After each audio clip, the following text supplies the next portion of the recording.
Hola a todos, nosotros somos el grupo 5, Alan Burstein quien les habla, y junto a Ignacio, a Tomás y a Agustín vamos a presentar nuestro trabajo práctico de la materia procesamiento de imágenes y señales, llamado Detección Automática de Notas Musicales. El objetivo general del proyecto es desarrollar un sistema capaz de analizar un archivo de audio y detectar automáticamente qué notas musicales se están tocando en un instante de tiempo.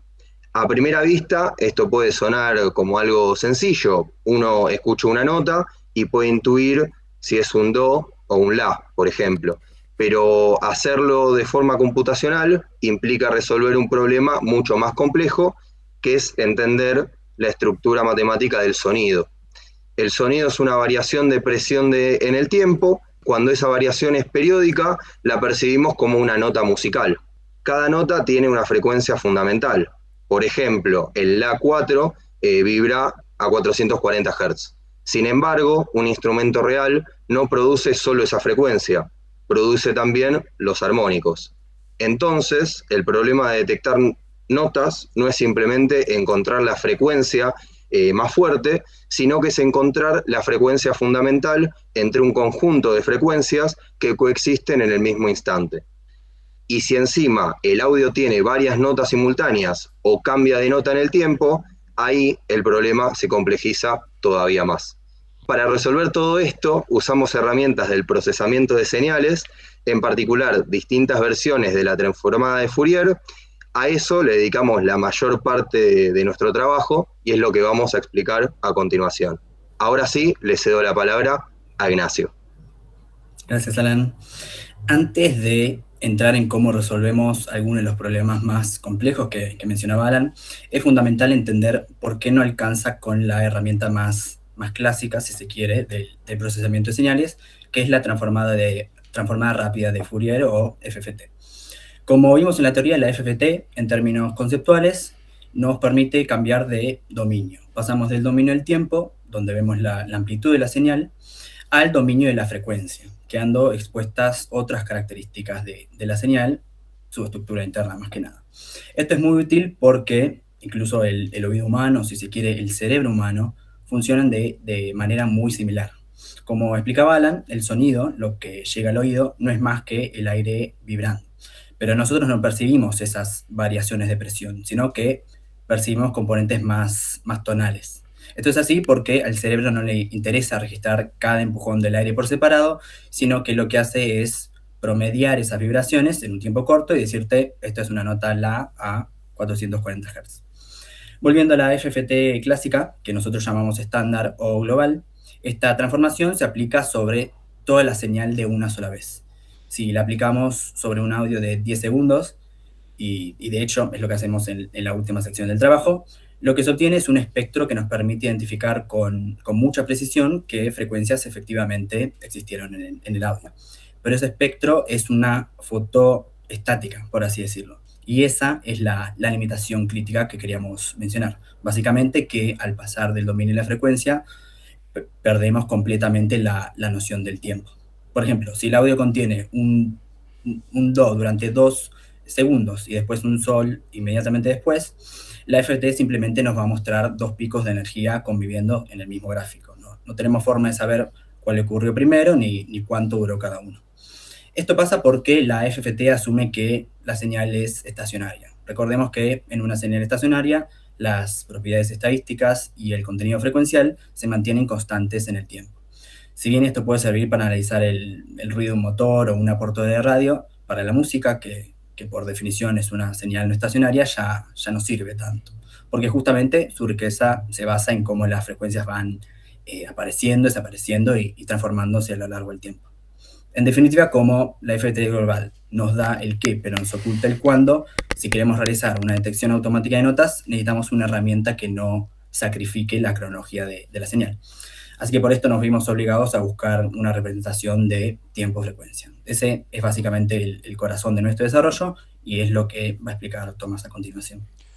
Bien, ahora la solución al problema que describió Ignacio se llama transformada de Fourier de corto plazo o STFT por sus siglas en inglés que serían Short Time Fourier Transform. La idea conceptualmente es simple, pero sus consecuencias sí terminan siendo profundas. En lugar de aplicar lo que sería la FFT sobre toda la señal, lo que hace la STFT es dividir la señal en segmentos un poco más cortos que los termina llamando frames. Y ahí es donde aplica la FFT sobre cada uno de estos frames de forma más independiente. Entonces, el resultado no es un único espectro, sino que termina siendo una secuencia de espectros a lo largo del tiempo. Esto se conoce como un espectrograma, que es la representación bidimensional donde el eje horizontal es el tiempo, el eje vertical es la frecuencia y el color o la intensidad representa la energía en cada punto en este plano de tiempo y frecuencia. Entonces, con esta representación podemos ver cuándo aparece cada frecuencia. Si el 2 suena los primeros 2 segundos, veremos energía a 262 Hz, solo en esa región del espectrograma. Si luego aparece el Sol, vemos energía a 392 Hz en la sección correspondiente. Entonces la información temporal queda preservada. Ahora bien, hay un compromiso fundamental que es inevitable. Para obtener buena resolución temporal, es decir, poder ver cambios que ocurren rápidamente, necesitamos frames cortos. Pero para poder obtener buena resolución frecuencial, poder distinguir notas muy cercanas, vamos a necesitar frames largos, porque la resolución frecuencial es inversamente proporcional a la duración del frame. Entonces, lo que termina pasando es que no podemos maximizar ambas resoluciones simultáneamente. En nuestra implementación, tomamos una decisión deliberada, que es que priorizamos la resolución frecuencial sobre la temporal. Y usamos frames de 8192 muestras, lo que con una frecuencia de muestreo de 44.100 Hz da una resolución de aproximadamente 5.4 Hz por bin. Esto es suficientemente fino como para poder distinguir notas graves como el Do 3 o el Do 4 que difieren en solo 131 Hz, o notas adyacentes que en el registro agudo pueden estar separadas por apenas 20 o 30 Hz. Y ahora va a continuar con parte de los resultados compañero Agustín. Bien, uno de los temas también que tuvimos que resolver fue cuándo empieza una nota. En donde acá, como vemos, lo que buscamos eran picos de energía, subidores de energía, en donde esto nos mostraba justamente cuándo una nueva nota empezaba a sonar. Luego, sí, a partir de esto empezamos a analizar los resultados. Acá lo que usamos fue usar 4 instrumentos distintos, que son una guitarra criolla eléctrica, un saxo y una venoa, que es una especie de flauta de plástico, en donde, bueno, tocamos, lo que se tocó fue siempre una escala y se analizaron los distintos resultados. Para arrancar con la guitarra criolla, arriba vemos lo que es la señal de audio, donde vemos claramente el ataque y la duración de cada nota.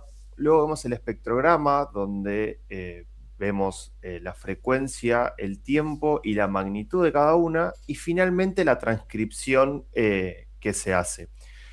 Podemos ver que si bien hay una línea marcada en la escala que se tocó, vemos que hay muchos pequeños puntos. Esto tiene que ver con el timbre y con el instrumento en sí. Cuando un instrumento suena, no suena solamente una nota, sino que, como hablamos antes, van a sonar todos sus armónicos. Por lo que muchas veces la nota fundamental se confunde con alguno de sus posibles armónicos, ya sea la octava u otro. Con lo cual, estos saltos que observamos, los pequeños puntos violetas que están debajo, es esto. Está asociado al timbre y a los armónicos que tiene propiamente el instrumento, que es lo que le da el sonido característico. En este caso acá vamos a ver esto que hablábamos antes de la diferencia entre las series de Fourier. Acá este espectrograma lo vemos con la serie de Fourier global, en donde vemos que las frecuencias, vamos a decir bajas, que serían las frecuencias base de cada nota, están bien distinguidas, pero no podemos ver en qué momento ni en qué secuencia sonaron cada una. Simplemente vemos que sonaron.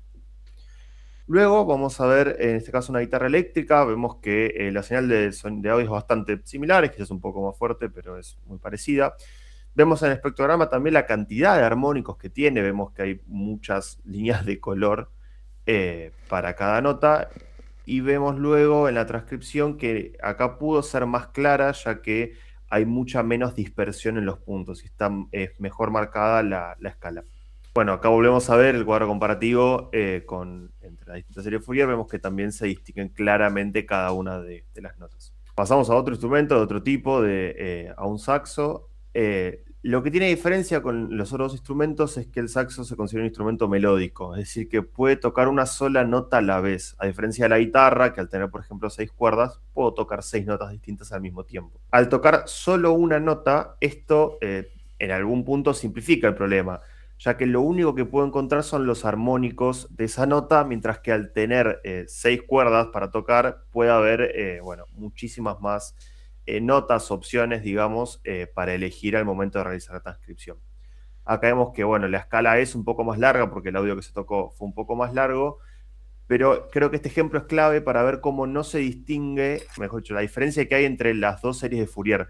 Ya que acá vemos que parecen simplemente muy pocas notas que están acumuladas en el principio del espectro, mientras que si vuelvo para atrás, en la transcripción vemos que hay un montón de notas y vemos claramente cómo se mueven en el tiempo en esta forma de B invertida. Y finalmente, el último instrumento que usamos fue esta B nova que comentaba al principio. Acá vemos que esta fue la mejor transcripción que obtuvimos, ya que es un instrumento que en general es bastante seco, no tiene muchos armónicos por la construcción que tiene, entonces vemos que hay muy pocos puntos de dispersión en la transcripción.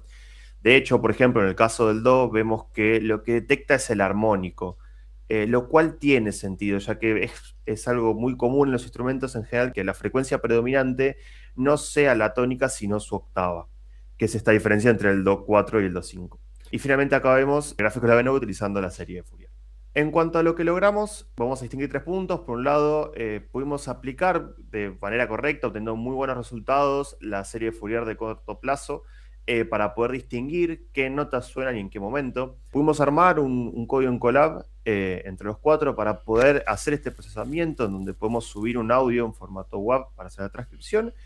Y pudimos ponerlo a prueba utilizando 4 instrumentos, obteniendo resultados muy buenos, que son los que analizamos anteriormente.